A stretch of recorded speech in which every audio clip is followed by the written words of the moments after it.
Top quality और consistent performance के लिए सिर्फ सिल्वर पंप। टॉप क्वालिटी और कंसिस्टेंट परफॉर्मेंस के लिए सिर्फ सिल्वर पंप, नाम याद रखना।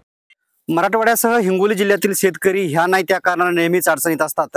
यावर्षी जूनच्या पहिल्या आठवड्यात म्हणजे मगर नक्षत्रामध्ये भीज पावसावर पेरणी झाली आणि त्या पेरणीनंतर पिकाची उगवण शक्ती झाली आणि त्याच नंतर जे आहेत ते पावसाने खंड दिला। याच भीज पावसावरती पिकांची जी आहे ते उगवण झाली आणि पिकं जे आहेत ते आता अशा प्रकारे उगवले आहेत।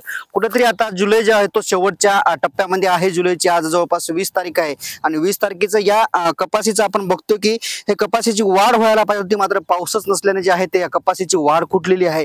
आपण बघू शकतो की या छायाचित्रामध्ये हे कपाशीचं झाड आहे आणि या कपाशीच्या झाडाची जी आहे ते वाढच झालेली नाही, कारण की या कपाशीला मोठा पाऊस झालेला नाही, ठोक पाऊस झालेला नाही। हिंगोली जिल्ह्यातील पेनगंगा असेल, कयादू असेल, त्याचबरोबर पूर्णा असेल, ह्या तिन्ही नद्या अद्यापही तुडुंब भरून वाहिल्याच नाहीत। जिल्ह्यात आतापर्यंत 80 ते 85% पेरण्या पूर्ण झालेल्या आहेत आणि त्यामुळे शेतकरी ज्या पेरण्या पूर्ण झालेल्या ते पिकं जे आहेत ते त्यामध्ये सोयाबीन आहे जवळपास 2,50,000 हेक्टरच्या वर, हळद आहे 32,000 हेक्टर वरती, त्यापेक्षाही जास्त। त्याचबरोबर तूर आहे, त्याच्यानंतर कापूस आहे 36,000 हेक्टरवर। एकूण पेरणी जर पाहिली तर आपण 3.5 ते 4.25 लाख हेक्टरवरती हिंगोली जिल्ह्यात पेरणी झालेली आहे, मात्र पाऊसच नसल्याने जे आहेत ते या ठिकाणी पिकं जे आहेत ते पिकांची वाढ कुठली आहेत।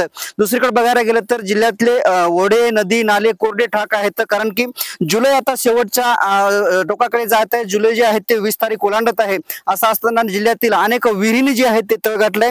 बघतोय की या ठिकाणी विहीर आहे, या विहिरीने जे आहेत ते मोठ्या प्रमाणात तळ गाठलंय, विहिरीला पाणीच नाही। कुठेतरी शेतकऱ्यांनी जे आहेत ते याच विहिरीच्या भरोशावरती बाजूलाच हळद असेल, कापूस असेल, सोयाबीन असेल या पिकांची लागवड केली आहे, मात्र जिल्ह्यामध्ये ठोक पाऊस झाला नाही, मोठा पाऊस झाला नाही, त्यामुळे विहीर असेल, बोरवेल असेल याची पाणी पातळी घटलेलीच नाही। असाच जर परिस्थिती राहिली तर येणाऱ्या काळात शेतकऱ्यांना जे आहे ते दुबार पेरणीला समोर जावं लागणार आहे। कॅमेरामन ज्ञानेश्वर वानखेडेसह मी रमेश चेंडके, TV9 मराठी, हिंगोली।